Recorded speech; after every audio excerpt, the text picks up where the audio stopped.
Mighty Channel TV. Ndi saidi zeno mbarra. Twala okwebaza Katonda bannange onaye musizo okubanga mutulaba subscribe ku YouTube channel ya Mighty Channel TV, genda ku TikTok Mighty Channel TV. Ndi n'omukulu y'omukubasajja I think abakwatiridde Western Uganda mu music, omuyimbi ow'amaanyi, omusajja ow'amaanyi, omusajja atalina buzibu ate ng'aweereza Mukama. So olusanze kula ku Mighty Channel ogamba otya? Obulamu buli butya? Wabale kwatirira Western Uganda abayimbi bonna buno abali mu biki nekooyimba munnange abayimbi bangi gebalireka naawe onkubya musomaali tuli bangi nzenzekka obulamu bugamba butya osaba ombulize kuba tulaba abalero batuleba Mukama siimwe namanyeta Peterson emotions ebisongoro by'enjiri nga balikweta gospel music ndi mulembo baraha nandolanga naferira omusha ndi mukanise balikweta Holy Spirit Church Holy Spirit koze yeyani eyo Musumba Willie tumwine Musumba Willie agamba ki talina mutawaana musajja w'amaanyi oyo amina abasajja baludde mu njiri amina era wanembalala tubayita bakadde b'ekkanisa bakadde b'ekibuga ky'embalala babackbone b'enjiri wano kubuuzizaako nnyo Musumba. Okay, Peterson, yes, abantu bakimanyi nti king of gospel music Western Uganda abantu bakimanyi tebannakitegeera balina kitegeera bw'akyogedde n'atulaba yesebo eka amaanyi tugasse mu bantu basalewo amiina yenze temanyi nange ndi omu baweereza abaweereza Katonda yesebo tera okulaba Peterson bana abatamumanyi Peterson MP y'omu ku basajja abalina strongest and the most powerful performance bw'alinnya bw'ati stage waba stage nakulabako wabuuka booti neegwa oba ntibayizimbe bulungi naye gagamanda mwe mutukuvu yabalaga tebalina okuzimba ebisitro amiina owange ali eyo atulaba omuziki guli kutya ministry etambula etya gwenga gwe omuziki guli bulungi ate ne ministry ennungi sigatika nti mbi kubanga Katonda bw'aba kyasobola okukuwadira ekisomanyi olabira nti ministry nnungi n'omuziki bwe bukya okyali mulamu ate ng'otaweereza Katonda kuba kusobola okukya leero ng'oli yakulu ne mu kisa yavamu takyaweereza n'omunoonya pega tokyabulamu naye mwaka ku mwaka paka ku mwaka bwe bakyaliwo yakuga nti Katonda abadde mwesigwa ate birungi sirina kintu kyonna kyentoma ku Katonda mwebaza olw'ekisa n'amafuta projects ki awo ze tuyina z'oyina waawe ezitambula of course ninawo Yeriko kankyogere mu Luganda oba mu Lunyankole byonna byebimu Yeriko mpozi lweliriwo olwo Yeriko lwe luyimba oluga nti Yeriko olwaleero olina okugwa Yeriko Yeriko uyo musura irima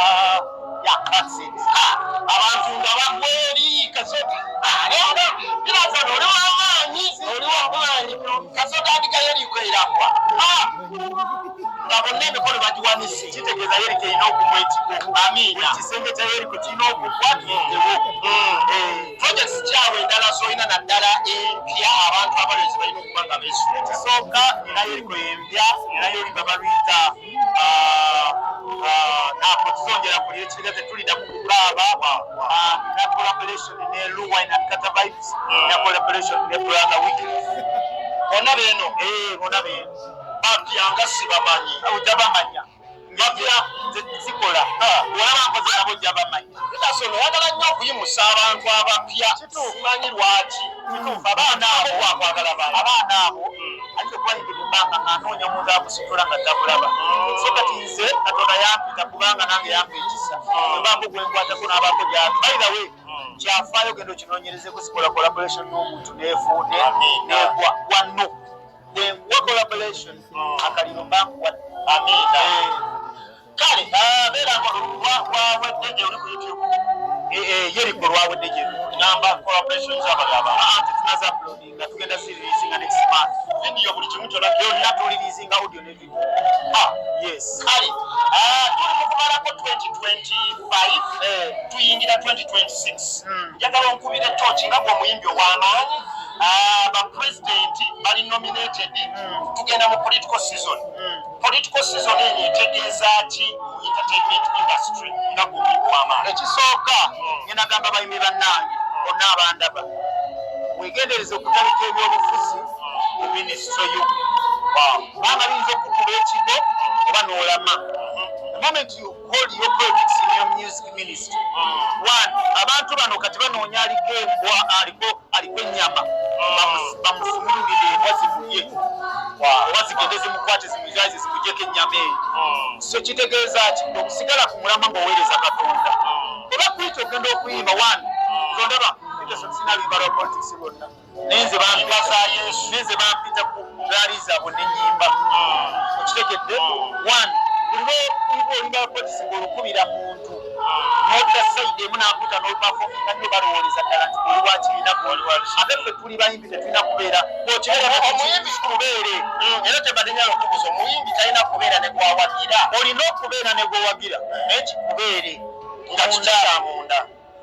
oludda lulage mu box kubanga nze kati ondabira wano Peterson ndi wantu by the way mu byakolinze muyimbi ayimbira omusiraamu nenkwata microphone nenyimbira omusiraamu ku mbaga zaabwe tebayita mawuleti nenkuba tebayimuka abasiraamu video gye ziri ku nga bazina obukaaya bayambadde obukaaya nze Peterson ayimbira omunakatuliki nze Peterson ayimbira omuprotestant tososola kati wonna nti ntaliko okugenda sayidi najagamba agenze waggulu nange nja kukyala naye abantu bagamba bakulabye nnyo kulaaleza President Museveni tebannakulaba kuza Bobi Wine ekibuuzo ekyo weekiri wulira nayogedde wakiwulira ekyo nayogedde bempita nyimba zange za Yesu simba nyimba za Mungu kubanga n'oyo wa politics Katonda yamutonda kitegeeza Bobi Wine bwakwita ogenda wankiite yampita olabe nkwate microphone muyimbi it's okay kale omukulu wati wawadde Peterson MK ekutera kubanga tusuka sebo katumalirize sheno abantu bakulaba yayita mu kamera bakola kale omukulu Remax ezisembayo eri abantu banywana banje bakunda music yange mukama bawusa bakunda mnonga kandi bo bali kukunda munywano wange MC Hope kiza waranga omuzi w'enjiri okume muhagire this program hagire this TV station